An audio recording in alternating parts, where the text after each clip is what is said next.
Oke baik, Assalamualaikum warahmatullahi wabarakatuh.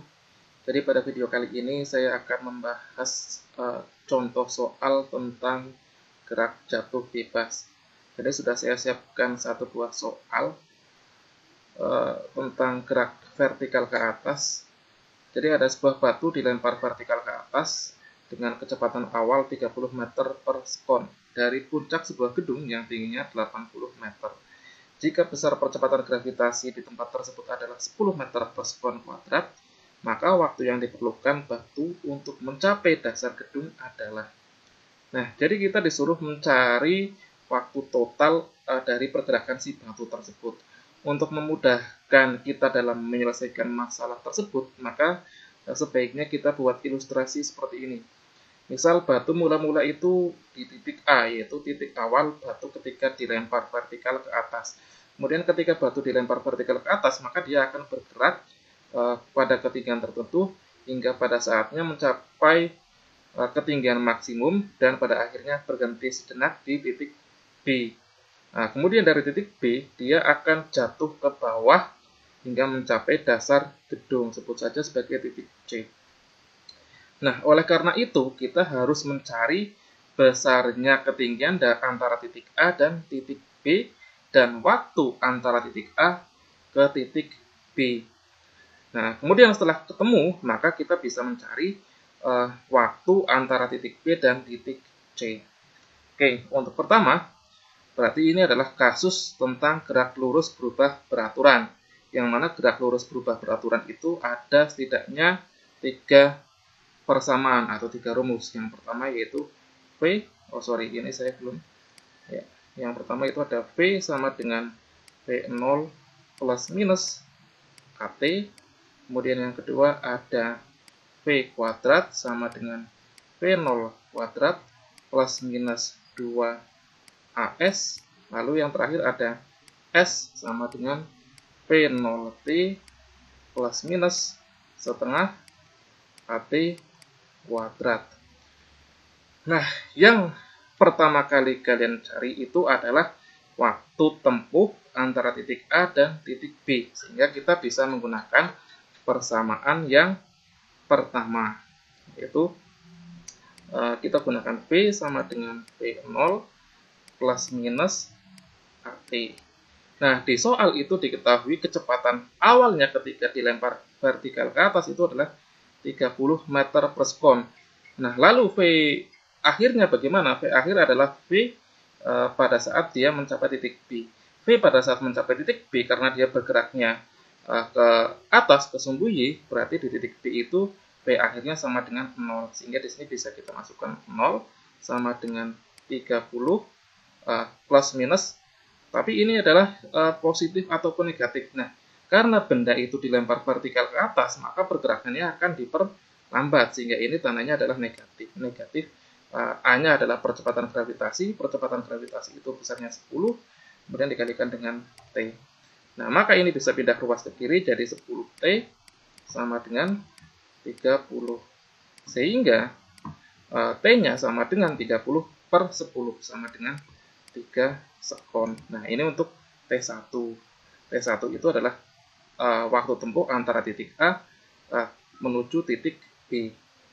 Ketemunya 3 sekon. Nah, langkah selanjutnya kita tentukan ketinggian yang dapat dicapai dari posisi A ke posisi B. Nah, untuk menghitung ketinggian dari titik A ke titik B, maka kita bisa menggunakan persamaan yang kedua. Yang kedua yaitu V kuadrat sama dengan V0 kuadrat plus minus, karena ini diperlambat, maka di sini negatif. Negatif 2AX atau 2AS. Di sini 2AS. S-nya pastinya adalah tinggi antara A ke B, sehingga ini bisa kita rubah sebagai H kecil. Jadi kita bisa ganti dengan H kecil. Nah, sehingga V adalah kecepatan bola atau batu ketika berada pada titik B, sehingga V-nya di sini 0. Sehingga ini kita bisa masukkan 0 kuadrat sama dengan V0-nya itu 30 kuadrat min 2, A-nya itu adalah percepatan gravitasi, besarnya 10 kali H. Nah, ini bisa pindah ruas ke kiri, sehingga 20H sama dengan 30 kuadrat itu 900. Ini ada 01 di kiri, ada 02 di kanan, bisa habis 1 yang di kanan, sehingga H-nya itu tinggal 90/2. Jadi ketemunya berapa? 45 meter. 45 meter. Nah, jadi H kecilnya antara posisi, jadi ketinggian antara titik A ke titik B itu adalah 45 meter. Nah, selanjutnya kita harus mencari waktu yang dibutuhkan batu untuk bergerak dari titik B ke titik C. Sehingga kita harus menggunakan rumus yang ketiga. Dari sini berarti kita gunakan rumus yang ketiga, yaitu S sama dengan V0T. Nah, ini karena dari B ke C itu dia bergerak vertikal ke bawah, maka dia dipercepat. Hingga di sini posisinya adalah positif. Positif setengah kalikan A-nya itu percepatan gravitasi bumi, yaitu G, dikalikan T kuadrat. Nah, T-nya ini adalah waktu tempuh antara titik B ke titik C. Sedangkan S-nya adalah ketinggian titik B ke titik C. Yaitu apa? Yaitu H total. Nah, H totalnya kita cari dulu. H total itu sama dengan, berarti apa? Berarti antara titik B ke A, yaitu tingginya adalah H, ditambah titik A ke C, yaitu besarnya H besar. H besar itu adalah ketinggian gedung, sehingga H total itu sama dengan H-nya itu ketemu tadi berapa? H-nya hanya 45 ditambah ketinggian gedungnya, ini H besar ya, ketinggian gedungnya 80, sehingga H total itu sama dengan 45 tambah 80, 125 meter. Nah, kemudian H total ini berarti sama dengan jarak antara ketinggian antara B dengan C.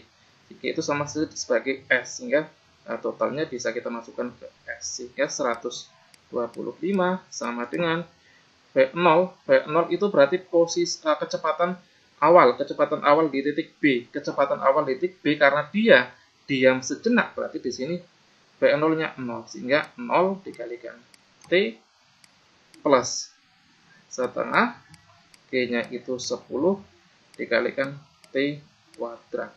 Setengah kalikan 10 itu sama dengan 5, sehingga ini 125 sama dengan 2, ini 5 ya, maaf 5 T kuadrat. Berarti ini 5 bisa habiskan dengan 125, hasilnya 25 sama dengan masih T kuadrat. Berarti T-nya sama dengan akar 25, yaitu 5 sekon.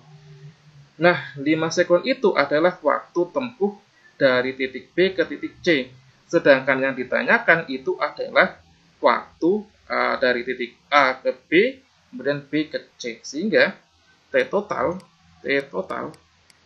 itu sama dengan, ini T2 ya, ini T2, T1 tambah T2.